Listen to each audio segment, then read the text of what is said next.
All right, good afternoon to you. 1 minute gone past the hour, and it's time for us to kickstart today's hustle. And you know how we do it. The first half of today's hustle is usually trending stories, except for Wednesdays when we have to do business today.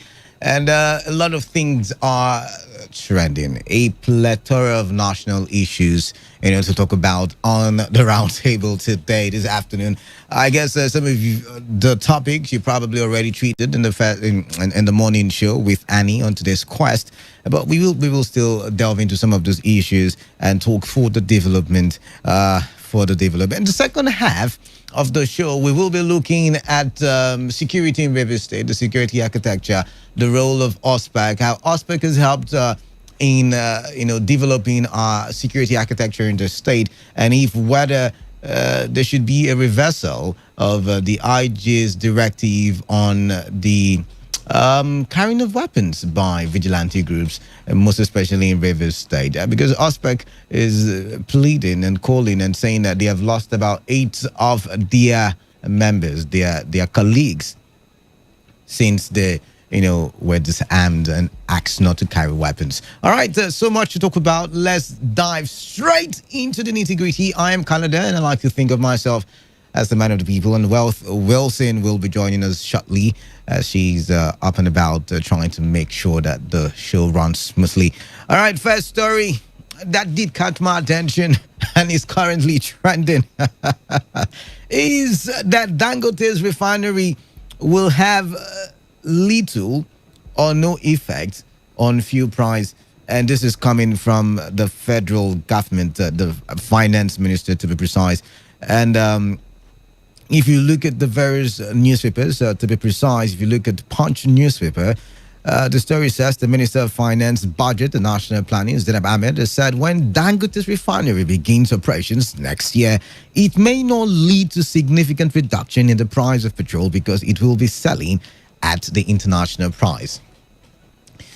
And Ahmed said the reason was because the refinery was located at the export processing zone in Lagos. Now, the minister said this on the Nigeria Television Authority's Good Morning Nigeria program on Monday, which was monitored by many news houses, of course. And I'm thinking in my head, I thought that, when we have refineries inside Nigeria, no matter which part of Nigeria is located, the prices of fuel or PMS or petroleum products in total will come down. I mean, that was basic economics, or that is basic economics. I mean, I should use the word was because right now they're saying that's not the case. And I'm thinking in my head, petroleum products, should we not have it reduced, even if it's just Dangote's refinery working? But I said no. That the only thing that will be beneficial is that there will be no payment for shipments, and there will be no payment for, where is it again? There's one of the things she said, there will be no payment for shipping and freight, she said. And I'm wondering in my head, why? Are you wondering what I'm wondering? By the way, Dangote's refinery is supposed to kickstart from next year, supposedly.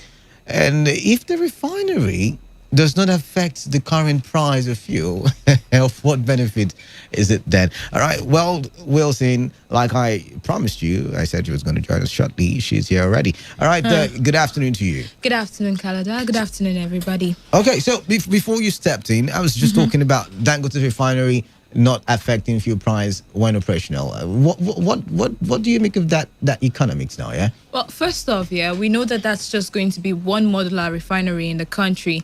And if there's going to be any effective cause, especially with the pricing of fuel or petroleum in the country, it would be if all our refineries in the country are up and running as well, right? So now it is not just one refinery, it is about how many others put together and more modular refineries to come much later. And that's the only way that we may really see a complete deduction of prices. I don't know if Dangote's own is a modular refinery. I hear it's a standard refinery. I do not know, but we'll check on that. We'll check on that one. Modular refinery. But the point is, whether it's one or not, it is expected that it should be able to influence at least a little bit. Well, But it will be pricing. able to influence a little bit, but that would be depending on the capacity of that refinery. But the finance minister is saying it would not affect because it will be selling at the international price, and this is confusing for me. Well, I do feel that if it would not, as I said, it is just one refinery now, right? Okay. And then one refinery footing the pricing here is controlled by the marketers now. Right now, which means that one refinery would not be enough influence, to determine or shake prices right now. Now, see, the marketers will buy from what do you call it now? From international market, right? But now, if Dangote's refinery is said to be running, Dangote's refinery will be buying from source. We will not wait. But wait how I'm explaining many barrels would they be able to get? I agree with you, but my point is, even if they get, no matter how little, it should be able to affect the price. But I don't think so. See, if we buy, let's say Dangote refinery has 1 million barrel capacities, for instance, and then they are working. It should be able, no matter how little, no matter how minute, it should be able to affect it. Here's the thing, right? Now, it is one refinery, as I mentioned. All right, and with one refinery, we're not looking at an exorbitant amount of barrel of oil that they would be able to buy, right? Or even refine in that particular one. So you would still expect that the bulk of the market is still dependent on our imported refined crude, right? So that's where the problem is. Unless we're able to shake things up with our own refineries, build more modular refineries in the country, that's when we'll start to see a little bit of downtrend in prices for petroleum. Let's see how that works. If that's the truth, then the government should be up and running, making sure the modular refineries are... where we're supposed to be mounting pressure on them is the fact that we also need our own refineries working. The talk with Timmy Silva, where he mentioned that, I think he was talking about a modular refinery being built somewhere in River State or in Bios. I can't really remember where. In River State, and Bios, Yes, so I do feel that they should shake things up and speed in the implementation of that particular one. She said, and I quote, that Nigeria will not be able to rehabilitate the government-owned refinery. I had to take a pause to read that one out. You see, I also read that same thing, and I asked myself, all the bulk of the money that will be put into refurbish, this refineries are supposed to be, ready by, I think it was 2020. Pushed that was to 2022, right? Pushed to 2023 now. At least they pushed it to 2021, but now apparently they pushed it to 2022 because 23 now. 22/23, that's what they said. That's the MG from the NNPC talking about that one. And then you would ask yourself, if she's telling me that they will not be able to do anything with our refineries, why all the money is we throwing there? What was it for? It's a lost cause. No, that's for me. I do feel that she should either recant or people responsible for that, people who have sent in proposals for monies to be used to refurbish those refineries should come and account for them, or probably even reimburse the country, because we don't have that fund to be throwing around like that. All right then. All right, now let's move on. Let's move on to other matters still on the petroleum sector.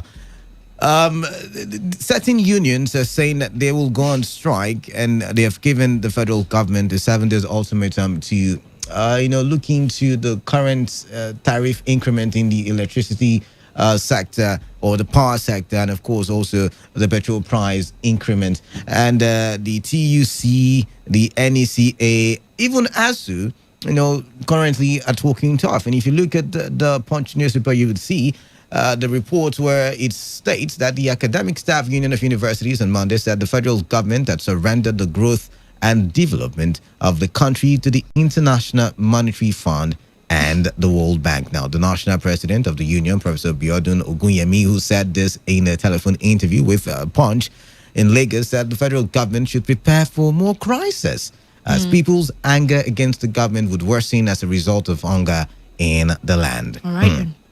He also said that those running Nigeria today do not love Nigerians, but relied on the advice of some outside forces. Also on Monday, the Trade Union Congress of Nigeria gave the federal government a 7-day ultimatum to reverse the recent increase in electricity tariff and the price of petrol. The TEC gave the ultimatum in a letter addressed to the President, Major General Muhammadu Buhari, retired, and dated September 14, 2020. But I think in response to this threat to strike, the federal government said something about, where is it now? I'm looking for it. I can't find it all of a sudden. The federal government said something about not being able to continue with, subsidy for petrol because they don't have enough revenue. There is a shortage of revenue, and that revenue has fallen about 60 something percent. 64%. Thank you very much. And so because of that, they can no longer pay for subsidy. And if they do pay for subsidy, it means that we might just venture into fuel scarcity. And if we venture into fuel scarcity, Nigerians will still suffer either way. So which do you think is making the right sense now? The labor unions or the federal government? Because the federal government is saying, see, guys, understand, it's just for a while. We will get it right very soon. Whenever we talk about fuel subsidy and we talk about the fact that a lot of persons are not happy with in terms of pricing in the country, we would always tell ourselves maybe we should endure now and maybe much later reap the fruit of benefits for us present sacrifice and suffering. But a lot of persons would still ask the same question: are we really sure that in the coming years we would be able to see that this sacrifice is yielding any kind of fruit for us to reap? I mean, take for instance now when they already promised us that they would be working or refurbishing these refineries, and now they're telling us that there's nothing to be done. It's pretty much, I don't know if you've read the book Waiting for Godot.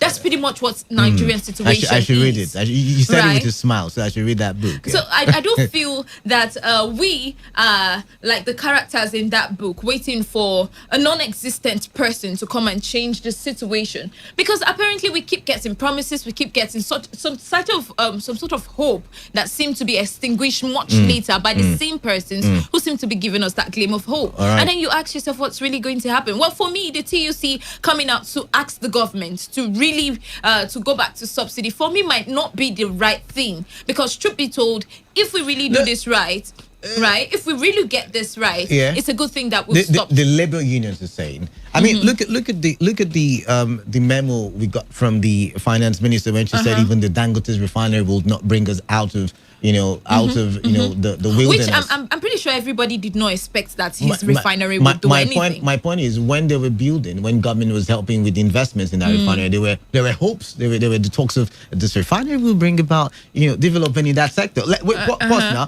But now with this one would want that subsidy in the long run is good for our development. But then again, is it the right time? Because when you look at, even the Dangote refinery that will be the first up and running next year will not help. Then what will help us? Should we be making the sacrifices now when government is still taking huge salaries home? So these are some of the issues. It's not for TUC to come out and tell us that they're going to embark on a nationwide strike because of the removal of subsidy. They should be saying that they should be follow-up and make sure that the government is accountable for the monies now removed from subsidy being put into other infrastructure. That's what we should be pursuing now, because coming out to say you want to strike or protest because of the hike of fuel, for me, is crying for spilled milk. Remember when we talked about minimum wage? I was one of the people who says, labor, this is what's the word now? Misdirection on your part. Because in my head, I said, if government increases minimum wage, everything will go up. I said it. I'm not a prophet of doom, but I can beat my... And a lot of people say, you're not labor friendly. We can say that right now. The reason why most of the things are, skyrocketing in price is because of the COVID-19. Everybody's blaming it on the COVID-19 now. Why are you the only one not blaming it on the COVID-19? Did we not have VAT increase before COVID-19? Did we not have stamp duties before COVID-19, even before COVID-19? Did we not also tell state governments that they should sit up and do things for their people? I mean, this thing, I feel like, when we talk about this, we should try as much as we can to drag in our states and local governments. I agree with you on this. I agree with you on the states, but you should also understand that the states sometimes are handicapped because of the kind of laws that we have. Certain investments are on the exclusive legislative list. Then the little investment that the state is privy to, what have they done thus far for their states? I mean, it's as simple as that. But I do feel that for TUC and Labour, right? I do feel that... Let's leave. I get tired of talking about ASU. Let's leave ASU. But ASU is part of it. But I'm talking about the TUC and NLC And right now. ASU was And part ASU. of. And ASU. Now you're good. I do feel that right now they shouldn't be coming up to plan whatever protest because of the hike in petroleum price. What they should be doing right now, which we expect, is come into bring that solidarity to request some sort of accountability. Tell us where you're going to put this monies into and how long. That follow-up to make sure that, yes, we're not sacrificing for nothing. All right, then. Let's move on now. Still with the federal government. Last week, Gabashew came out and said, who are those people, giving the gossip, the rumor that food prices are increasing? We just came out from a meeting. Food prices. I wonder the last time he went to the market. You never would know. Maybe he went with his wife yesterday. You never would know. But finance minister seems to be, dropping a lot of basbos. After dropping a basbos that, refineries might not be rehabilitated, she has said, food prices are on the rise. And then I'm wondering why there is so much conflicting reports, coming from the presidency. I'm wondering why they don't have the same data collected or collation. And, it's confusing me. Because if Gabashew is coming out to say food prices, as at Thursday last week, have not increased, and then what's the name now? Zainab Ahmed is coming out and say, yeah, we understand, and this is what we're trying to do. Then there's a problem. There's a problem in my head. Yesterday I mentioned something that the reaction that we're getting from the presidency, I'm not talking about the president now, like the presidency in itself with regards to several things being mentioned or being talked about in the country that has to do with the national well-being, right?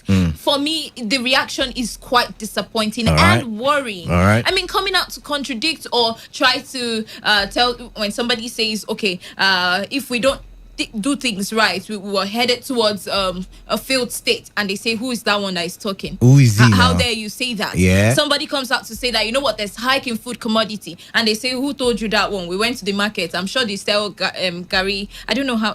And how they say measure there's it. Abundance of rice. There's abundance of all of this food products. So explain to me why the common man keeps complaining of hunger, and explain to me why even the vice president came out to say that poverty and hunger is on the rise in the country.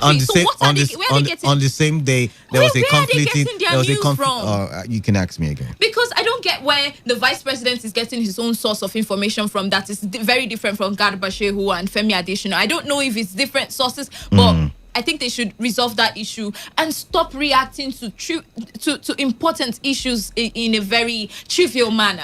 Do you think it's because they're trying to save face, they're trying to defend, we all know that every government and administration wants to save face. You want to look good in the eye of the people, but it is sad when you're the only one saving face and the people you're governing do not even see the need for all of that. I mean, you're the one doing your own appraisal. Who does that? Let the people be the one to tell you that, you've been doing good. We've seen what your administration has done, the impact it has on the economy and the people's well-being thus far. And they give you the kudos that you deserve. I mean, accolades do not hide themselves, do they?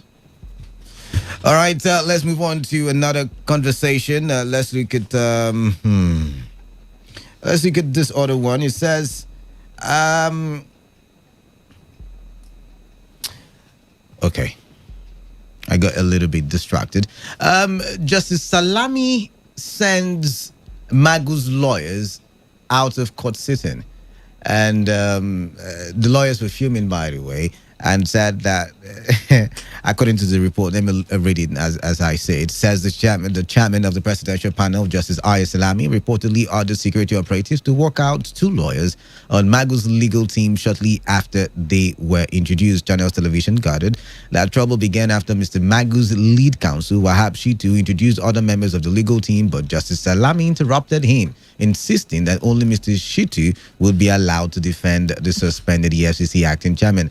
The Salami-led panel is investigating a series of allegations brought against Mr. Magu and the EFCC under his watch. Last week, Magu asked the Justice Salami-led investigative presidential panel to recall the witness who testified against him in his absence at the ongoing corruption probe. In a letter dated September 4, an address to the chairman of the Judicial Commission of Inquiry through his counsel, Wahab Shitu, Mr. Magu said that the request to recall several witnesses was in the interest of fair hearing. Other news platforms, reported as Magu was left alone. His lawyers were asked to leave.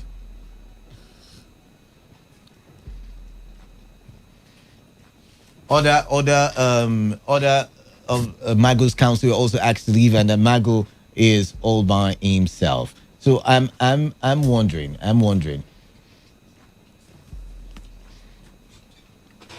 So I'm wondering, what do you think about this? Sorry, I'm a little bit distracted. I'm trying to sort some other things, off air. So, what do you think about it? Magu not being allowed to have his legal representative, and a lot of people on social media have said, when Magu was doing his own, what was he thinking? Because Magu, sometimes would disobey court orders when court would grant certain people bail. When court will say, okay, you know what, leave this person to go because you do not have enough evidence.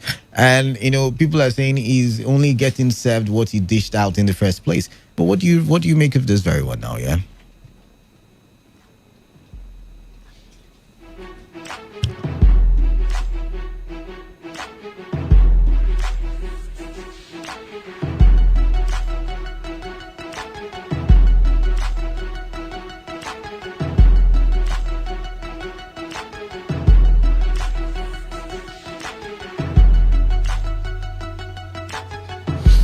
All right, yeah, sorry about that very one, but let's move on. We're talking about the Justice Salami sending Magu's lawyers out of court, and then I'm wondering, does this taint the credibility of the Magus case, because people already have said, see, there is so much so much politics inside of this very matter, so much political interest. Maybe Magu has stepped on someone's toes. People are talking, people are making conspiracy theories, and when you look at it from the angle now, one might just think, that there's something fishy going out there. I don't know what you make of it. I really do not know. But let's move on to other conversations right about now.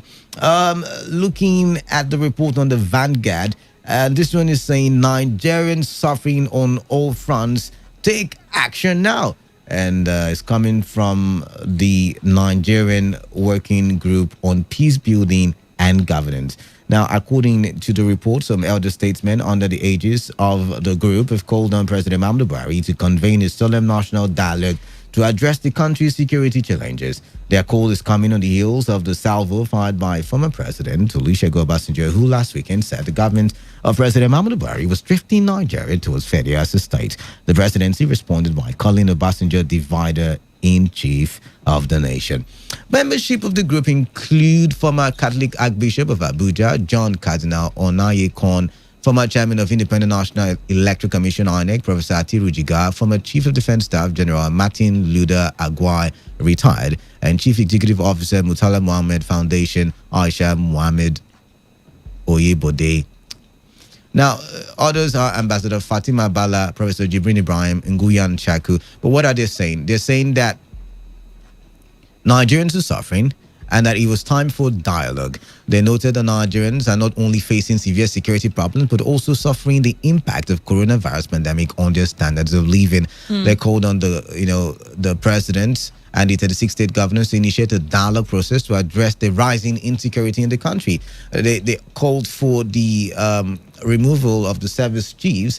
They also said that, what is it again? They talked about looking for ways to mitigate the effect of COVID-19 on the people. They talked about, where is it again? Security. I mentioned security. They talked about a couple of things. I don't know. Yet again, another group calling for dialogue, calling for the president to come to the plight of the people. What do you make of it? Yeah. There are lots of people calling for some sort of sit down and discuss kind of attention from the presidency and the people as well. I mean, it was just 2 days ago when I also noticed that Nigeria now ranks third in the global terrorism ranking. Yeah. And then that was since July, I think. Well, I just feel that basically, in the end of the day, if the government wants to make any change, then it has to listen to the people and have that roundtable discussion. So, you feel the government, how do I put it now? Should the president should have a media chat, so to say, with the people of Nigeria, and entertain questions and get to feel the people, and not probably get confusing data. Where one side is saying, "Oh, food prices are not high," and the other side is saying food prices are high. Is that the way forward? Because Will the government be able to do anything about it? I mean, what would the roundtable conversation really do in terms of moving the economy forward? These are some of the issues that we also need to put into consideration.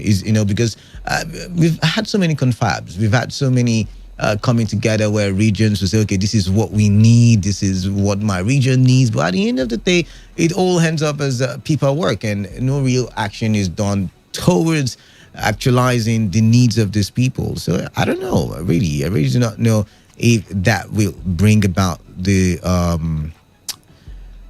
kind of development that we do desire in the country. But then again, let's look at this headline. Our interest in Southeast purely economic, says Mietiala. The Southeast chapter of the Mietiala Cattle Breeders Association of Nigeria on Monday said its interest in the region was purely economic and nothing more. The chairman of Magban in the zone, Alhaji Gidadu Sidiki, stated this while briefing journalists shortly after a meeting of the Joint Executive Council of the group in Enugu. Sidiki said the clarification became necessary following growing suspicion and the speculation in some quarters about the activities of others in the zone. Does this bring some kind of assurance, to the people of that region? Because indeed, a lot of people in that region have been saying there is the plan to overtake the region with headsmen. That there's a plan to Islamize, this part of the country. This coming out to say, see, we just want to rear our cattle and our cows. Does this bring some kind of assurance to the people or reassurance to the people in that area? Basically, anybody who wants to do anything in any region in the country is free to do so, as long as the right communication is there. It's as simple as it is. Everybody is free to do business everywhere, but just have the right communication and agreement with the owners of the land and the people who inhabit the area. All right, then. Joesu still on strike, and according to reports, government hospitals have seen some kind of would I say moribund state, because everything seems grounded in those hospitals, and patients are actually struggling and they're suffering. And I'm wondering yet again, how do we solve this situation? How do we bring about a lasting solution? And the funny thing is that just last week, resident doctors called off their strike, and this week we are, JSU. We're seeing JSU go on strike. What happens next week? We never would we can't be able to tell. But the point is, what is the solution? What is the lasting solution to this very problem? JSU, day number 2 strike, and there is the paralyzing of activities in government hospitals, and a lot of people are stranded. And I'm wondering, do we have a lasting solution to this? All right, let's open the phone lines, 0817-000-0951 and 000-0951. Your text messages to the numbers 0701-933-9962. And that serves as the WhatsApp message number as well. You can join conversations on Facebook and Twitter. On Facebook, it is Today 951, Today FM 951, and on Facebook it's Today 95.1fm, and on Twitter it is Today FM 951. All right, let's take your thoughts on this. 95.1 FM. What's your name? Where are you calling in from? Hello, Calab. Yeah, welcome. Good morning, Lady West. Good morning. Good afternoon. Good afternoon to you. Yeah, my name is Comrade Embry. Welcome, comrade. Well, let me first talk about the fuel subsidy. Hello, Calab, are you with me? I can hear you. Please go go ahead. on. Yes, to me, before the government should have going to complete subsidy removal, they should have make provision to ensure that all our refineries are working. And also, they promised the Muslim refineries are also working. Now, you can agree with me that the refineries that Dangote is trying to build up is even bigger than our 4 refineries here in this country. Okay. And the government sits so tight to feel that nothing is happening, because most of the government personnel, they are the people that are importing these petroleum products, are the outside outside country where they have their refineries, because most of these big weights, as I speak with you, has their refinery outside this country. Right. And important in this country telling us that people should not go on strike. I think they should hold the country to an halt. That as such that the government should make a rethink. They should revise refineries before removing the subsidy. Look how much is rice today in the market. Our local made rice is about 28,000 per bag. And you tell me that nothing is happening. How many people have the money stock as the government personnel? Even if the government personnel, the fuel is up to 250, they don't care because they have stock away where they stack the dollars. And I and you does not stack it. We struggle before we can get it and get our PMS. So they should bring it down. So even 95 naira, because at the foreign market, how much is the PMS? Right. It's about 40 per barrel. So they should bring it down. All right, thank you very much. Thank you very much, Dad. We've got to move on. Keep your calls coming in, 0817 000 951 and 0810 951 0951 951 FM. Canada, good day. Yeah, good day to you. This is Skippo. All right, welcome, Skippo. Actually, when I listen sometimes to our government officials, it's obvious that they are insensitive to what Nigerians are going through. I don't think they care. If they do, when the Minister of Finance, made that statement that Vanguard Refinery may not even help us, you know how many people this kind of statement would have touched their hope. I mean, first of all, let's go back to the basics. Why would the government all of a sudden want to deregulate completely and then the refineries are not working? You produce the crude oil here in Nigeria, you send it abroad and refine and bring it back here at a higher cost. What would government that says that they care, the government that have the compassion of the people, even consider doing that in the first place? Knowing fully well that many Nigerians, what the people are going through, rather over here is the reverse is the case. Let me just, shock you a little bit. Today, I made a little survey in some schools, and I noticed that so many children are not writing what they're writing at the moment. All right. You know why? Some of them, their parents can't afford it anymore. All right. I accosted a woman this morning, and we were speaking, saying that even if school isn't there, 4 of our children will not go because they can't. They also lost their job, and their social cannot take care of them. All right. Our government should at least have a human face when they make certain policies. You can't regulate when the refineries are not working, and you are still importing it. Ayombe just mentioned a bag of rice. Go to that place and you see what's going on. And Nigerians are going to pay, and they are busy telling us all this. What is remaining are people are going to the point where they can't take it anymore. They don't even care what police is going to do to them. They will revolt against it. All right, thank you very much. Thank you very much, there. We've got to move on now. 95.1 FM, what's your name? Where are you calling in from? Yes, Canada. Good afternoon. Yeah, good afternoon to you. Good afternoon. Yes, George. All right. From All right. Let me talk about the Dangote. If Dangote Refinery should start operation, do not reduce the price of pump price. All right then. For me, I am telling you, you know that the mainstay of this country is oil sector, and the situation where the country that promised us heaven and earth. Understand? That told us that they must make sure that they repair our refineries, they also build our refineries. But it's really regrettable and pitiable to Nigerians that for how many years now they cannot repair our refinery. People are suffering. Now, if Dangote starts operation, I was even thinking that it will even reduce the cost of petroleum price. Why I think so is because the importation they are doing, understand me, I think those expenses can be channeled in something. Why is it always in this country that, okay, just imagine Benin Republic, last time we heard that Benin Republic want to give, is bringing their oil to Nigeria.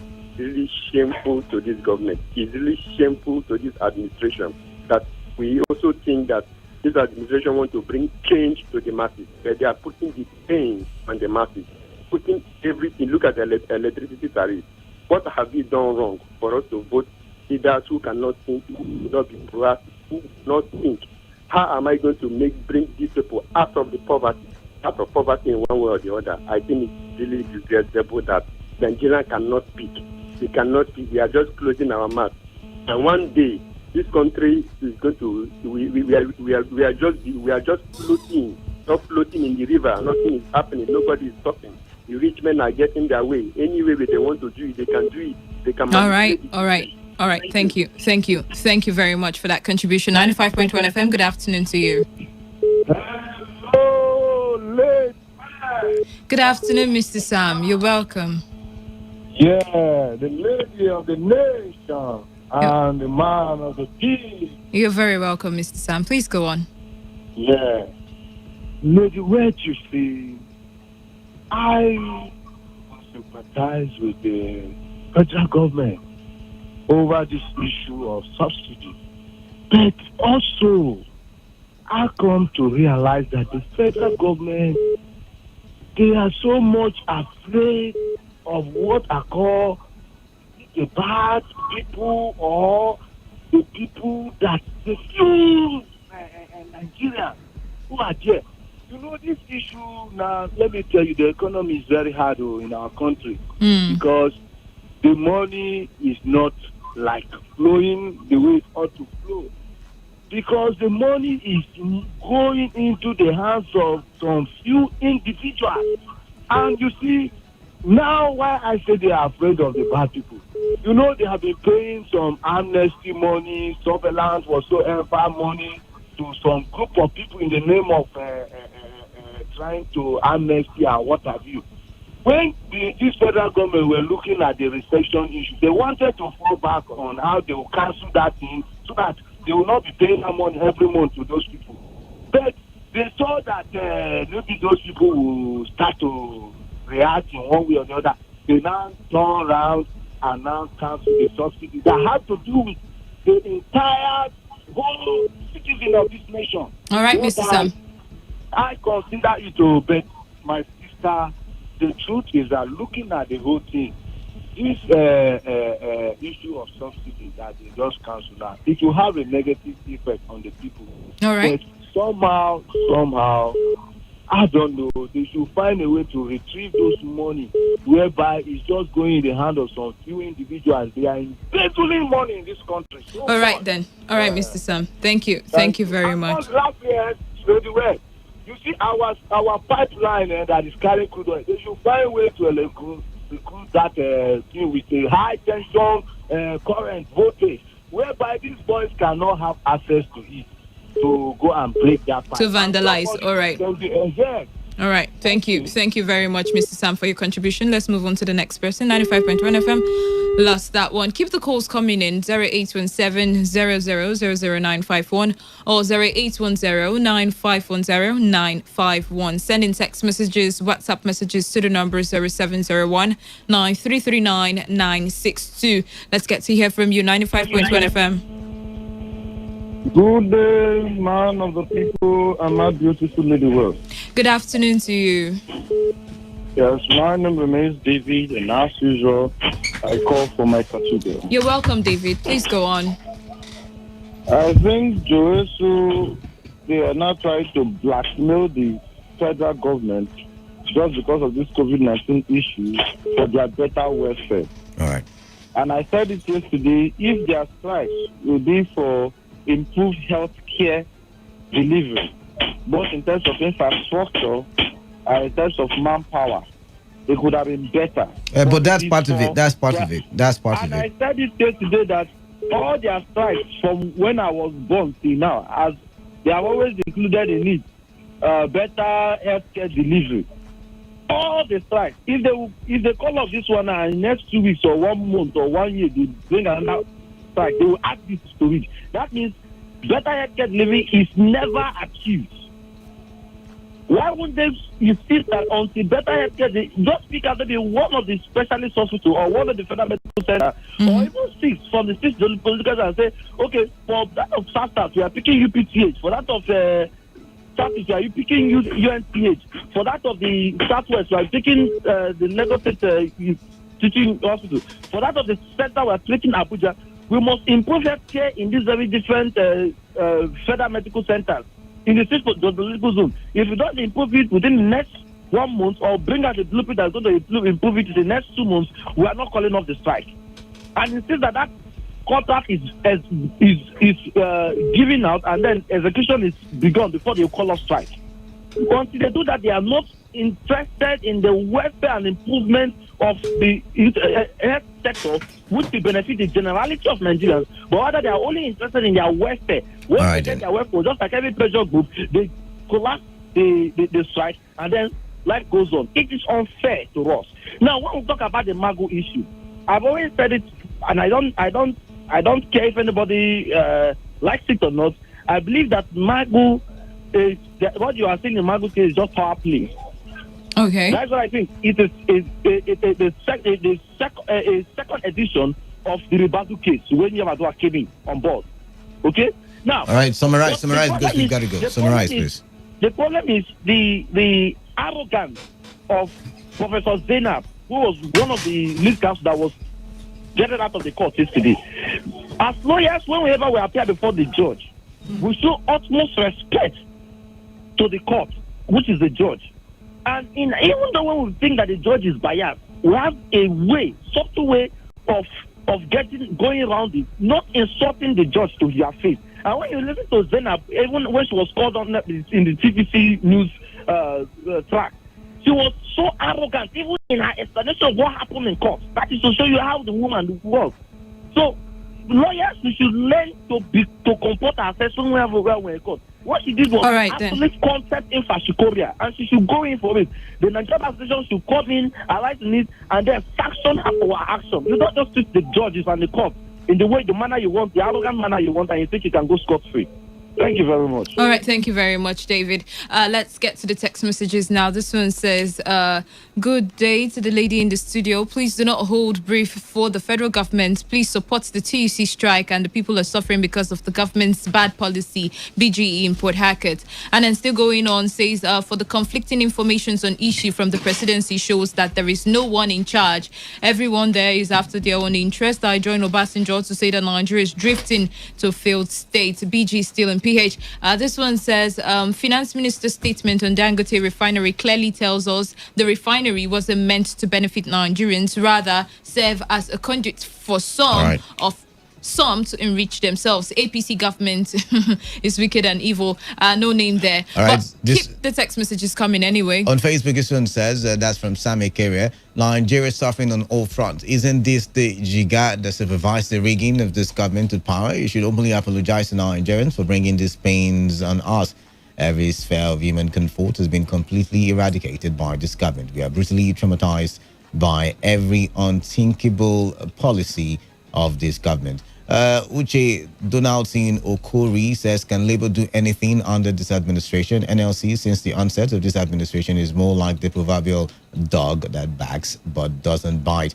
Right. And thank God Atuigbu says, if Nigerians can buy Dangote cement at the price of 2,650 naira, and we are not complaining, is it fuel that will be sold at the price of 200 naira very soon that we will complain? If Dangote Refinery will have a little or no effect on fuel price, then what is the need of the refinery? This country, don't they shame me, honestly. All right. On WhatsApp, we have a message from Wisdom. It says, the government of Nigeria should not think the youth are asleep for studying them and all their policies. They should go back to the time and study what happened in the Soviet Union. Is a case study. We shall rise one day and know. And no to them. All right. We've got to go for a break. When we return, conversations will continue. You stay tuned to Today 95.1 FM, Wealth, Wilson, and Canada.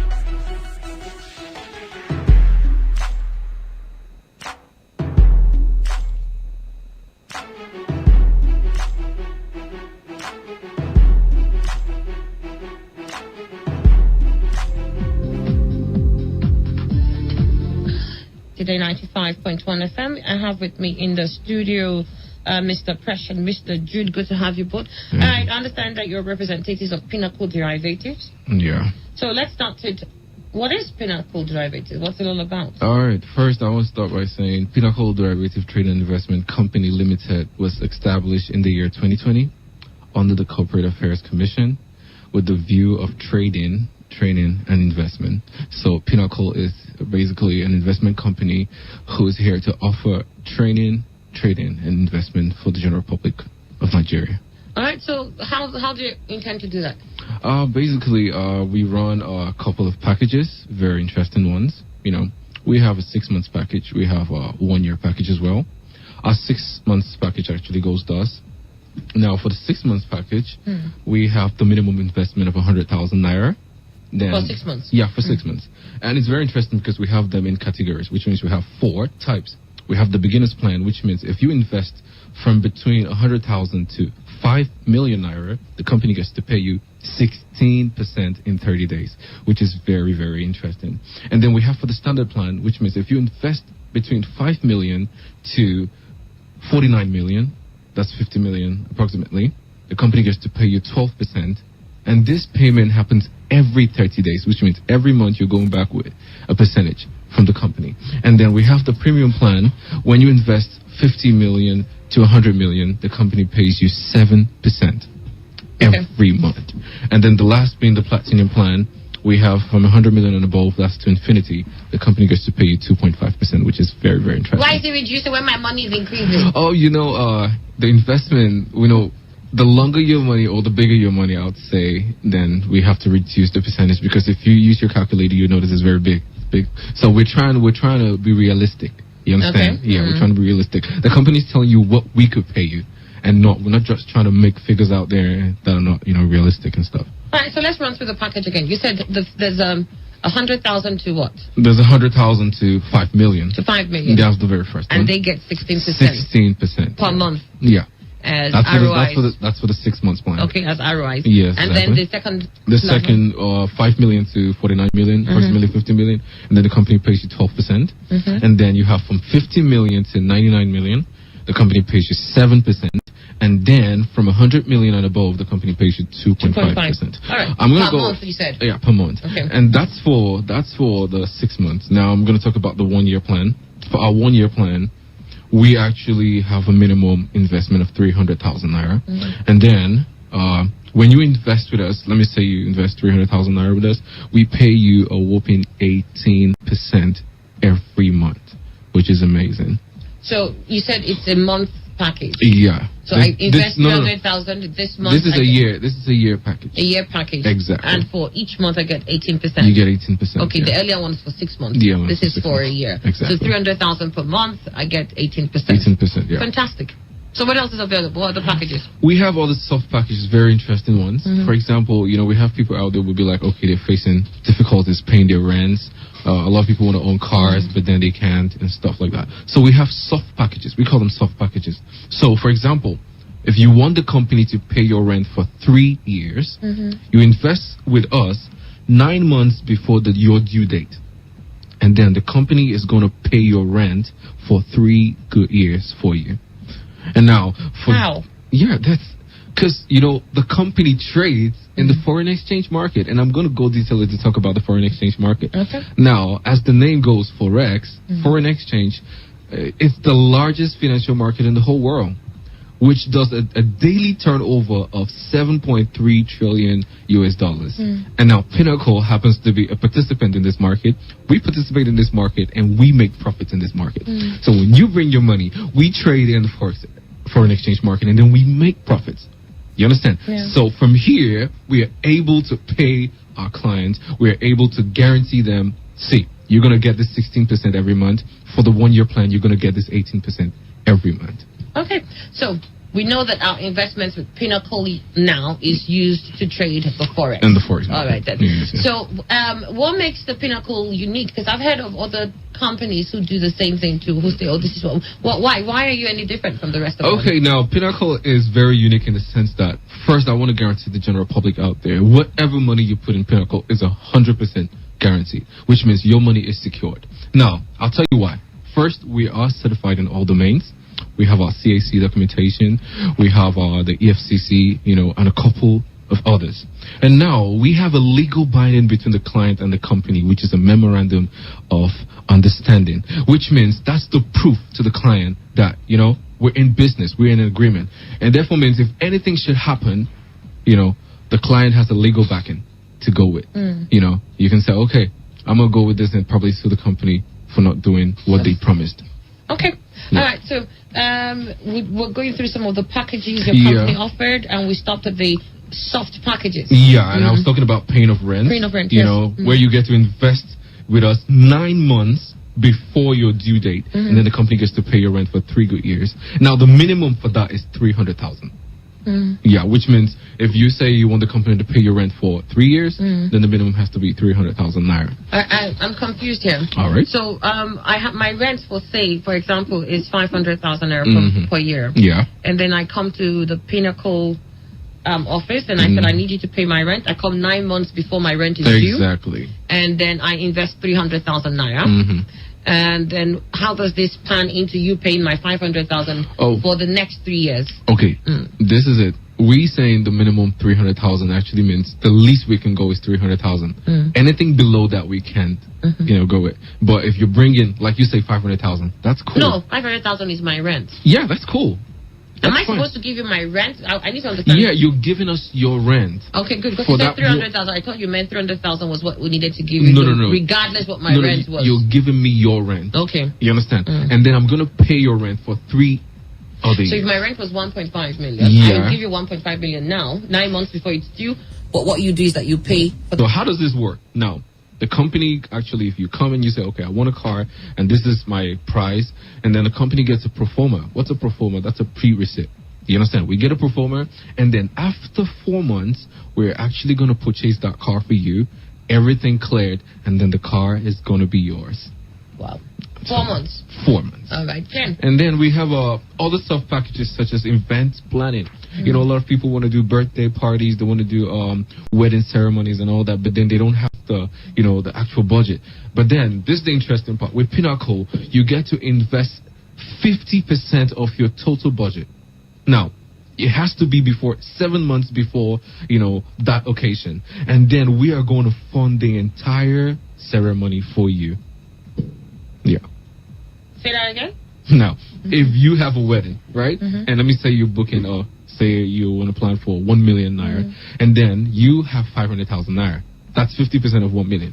If you invest that 500,000 naira, which is 50% with Pinnacle, we are going to pay the entire ceremony when that day comes.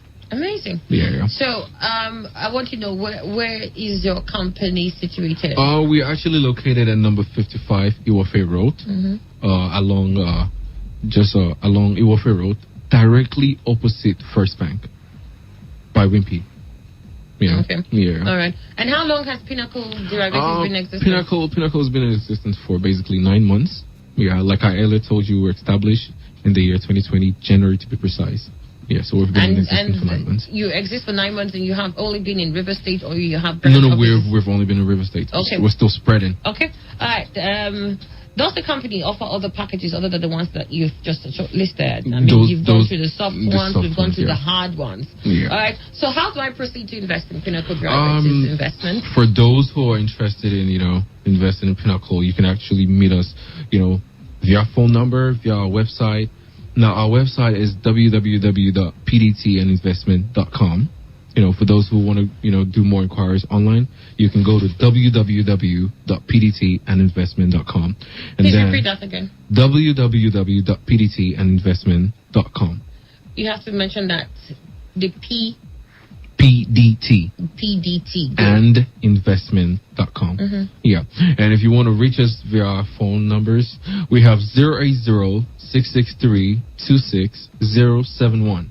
I repeat, 080-663-26071. Or 081-220-17816. I repeat, 081-220-17816. Or you can reach me via my hotline at 081-0094-0249. I repeat, 081-0094-0249. Or you can meet us on Facebook, facebook.com/PDT and investment. Or on our Instagram handle, PDT and investment. So, you said for 9 months you've been here. Yeah, how has it been with the clients that you've been dealing with so far? It's been amazing. We've had a lot of reviews, which you can find on our website. We've had a lot of positive reviews on our website. And then, the good thing is we have happy clients who are actually going home every month, happy and amazing. Now, here's the thing. Albert Einstein said the greatest mathematical discovery of all time is that of compound interest. Now, why leave your money in the bank when you can actually invest with Pinnacle, and then we'll pay you every good month, and then you're going home smiling, and being happy. All right. So let's run through some of the packages you have again, because I know there's so many people who are listening now who are interested, and they already understand where you exist, where your corporate office is situated, and also how to contact you. But let's quickly refresh the memories on the packages you have available. All right. Now I'm going to go back through our 6 months plan. For our 6 months plan, the minimum investment for our 6 months plan is 100,000 naira, and then we pay you 16% every month. Now, for the beginner's plan, from between 100,000 to 5 million, we pay you 16%. That's return on investment every 30 days. For 5 million to 49 million, that's approximately 50 million, we pay you 12% every 30 days. Now, from 50 million to 99 million, which is approximately 100 million, we pay you 7% every month. And then for the very last, which is 100 million and above, we pay you 2.5%. And then for our one year plan or 1 year package, now the minimum investment is 300,000 naira. Which means if you invest a minimum of 300,000 naira, the company pays you a whopping 18% every month. That's not an investment. All right, and the soft packages? And the soft package I would like to go through. Own the car in 120 days. It runs this way. First, 60% of your car costs with us, and then we're going to get you a brand new car of your choice after 4 months, which is 120 days. And then for the rent, you invest your total rent 9 months before your due date, and we're going to pay your rent for 3 good years. And then for the event planning, if you invest 50% of your total ceremony cost, now, after 7 months, we are going to pay or sponsor the entire ceremony for you. And I didn't mention this, Annette. The school fees. All right, okay. Very, very interesting. Now, for the school fees, you invest your total school fees, right? 6 to 7 months before the due date, and then the company pays them for 3 years for you. Very, very interesting. So if my school fees was 100,000 naira, 100,000. I'll invest it 6 months before when it's due. And then for the next 3 years, I don't need to bother about it. Talk radio. I listen to a lot of talk radio. 95.1 FM.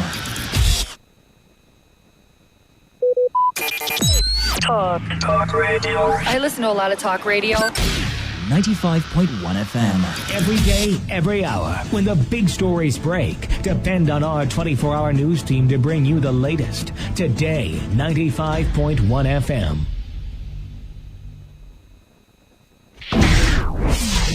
Today, 95.1 FM. Port Harcourt. News update.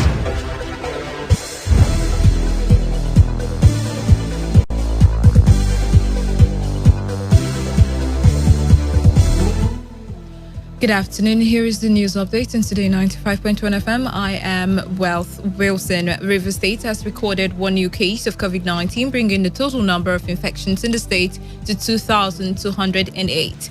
This was made known by the Nigeria Center for Disease Control and CDC, which also confirmed that 132 new cases of the coronavirus were recorded in the country.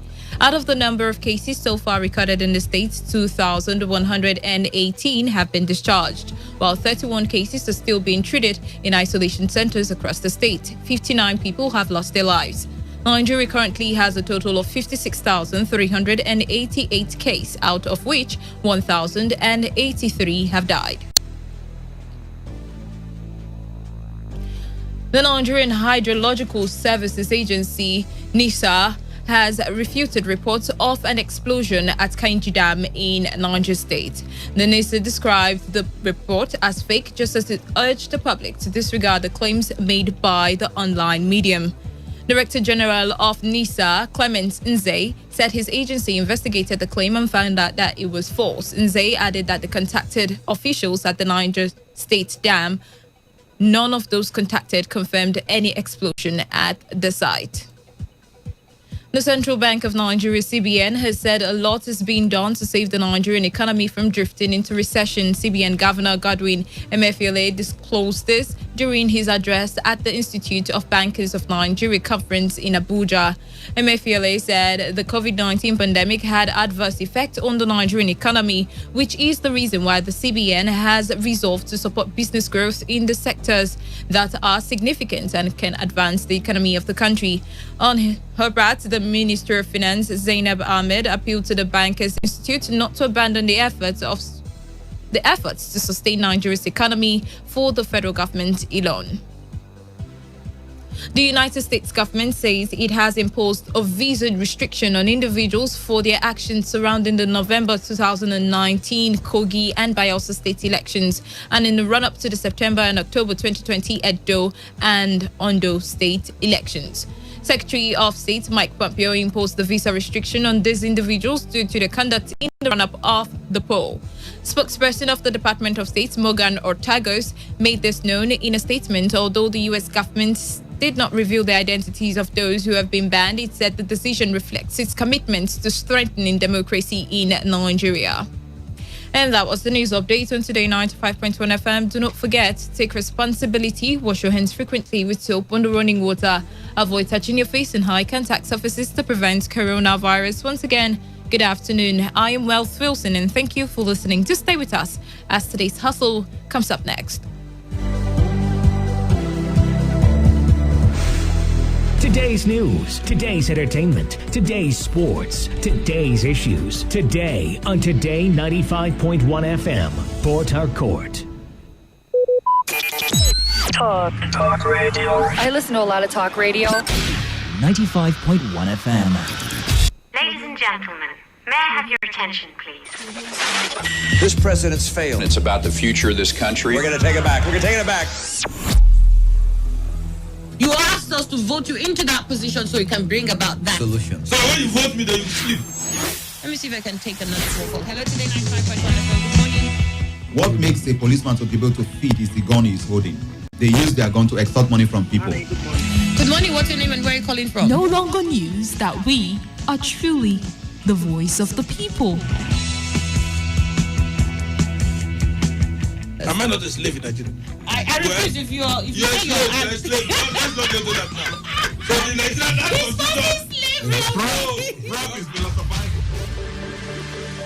You spot the difference now?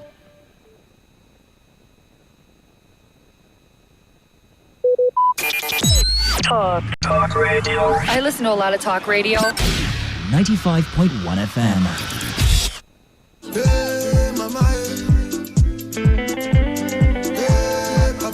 Planet View Properties.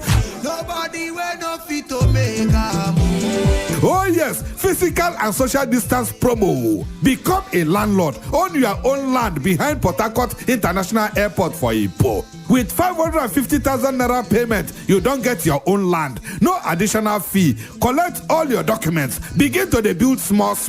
All our layout get Greater Port Harcourt City approval and certified town planners design. Come our office for 64A Tombia Extension, close to Royal House of Grace Church, GRA Port Harcourt. Or you call us for the following number: 080-9165-2888. Planet View Property. We there can pay to make that your dream come true.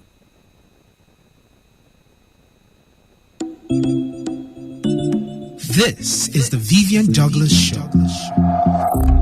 It is an avenue for paradigm shift. We bring you a platform where your voice counts on issues of social reform in our society, from governance to education, domestic abuse, health, environment, relationship, religion, lifestyle, entertainment, and much more. Most importantly, here on the Vivian Douglas Show, we speak to impact on all fronts. Join us on Today 95.1 FM Port Harcourt every Thursday, 5 to 6 p.m. on the Vivian Douglas Show to interact and on the Just So You Know segment on Today95.1fm and on our social media platforms at The Vivian Douglas Show. Let's keep it real and log down every Thursday.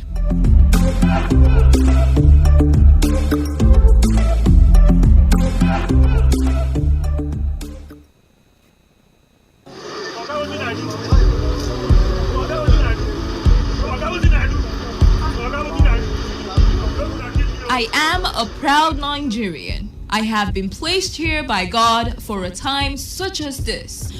My back, I ain't coming. The degradation, challenges, and problems faced by Nigeria are the perfect backdrop for me to develop and utilize my God-given potential.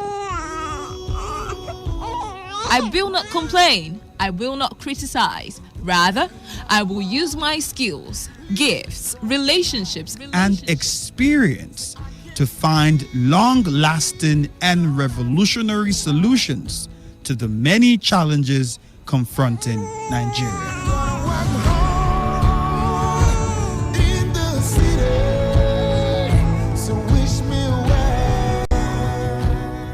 Nigeria will rise again.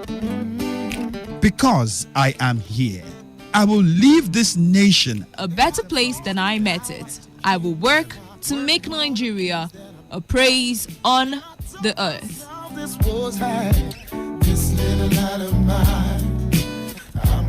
I will work to make Nigeria a praise on the earth. So help me God. Let me tell you how I got this far. This message is brought to you by Today 95.1 FM, Voice of the People. This is today's hustle. One show that embodies objectivity. We raise the bar in examining the good, the bad, the sordid, everything that has to do with society. In America, you buy a big house and you pay gradually for 30 years of your life. That is politics. In Nigeria, you carry all your salary and go and rent one room. Bad politics. Everything that has to do with You society. must negotiate. If we don't negotiate, when a man is pushed to the wall, he bounces back with double leverage. We have been pushed to the wall.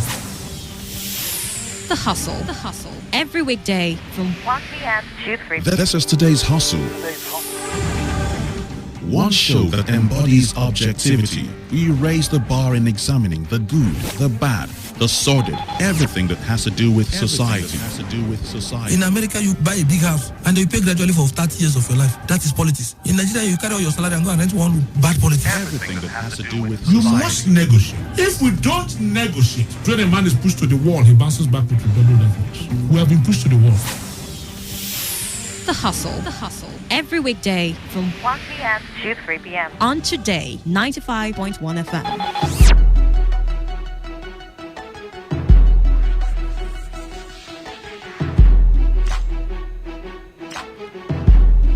All right, good afternoon to you once again. 10 minutes gone past the hour. Today's hustle continues right about now with Kalada, the man of the people, and of course, Wealth Wilson, as we talk for the development. And this time around, we want to bring you back to Rivers State, where, we want to talk about the security architecture in the state. Now, it's no longer news that OSPAC, for a while, has been seen as some kind of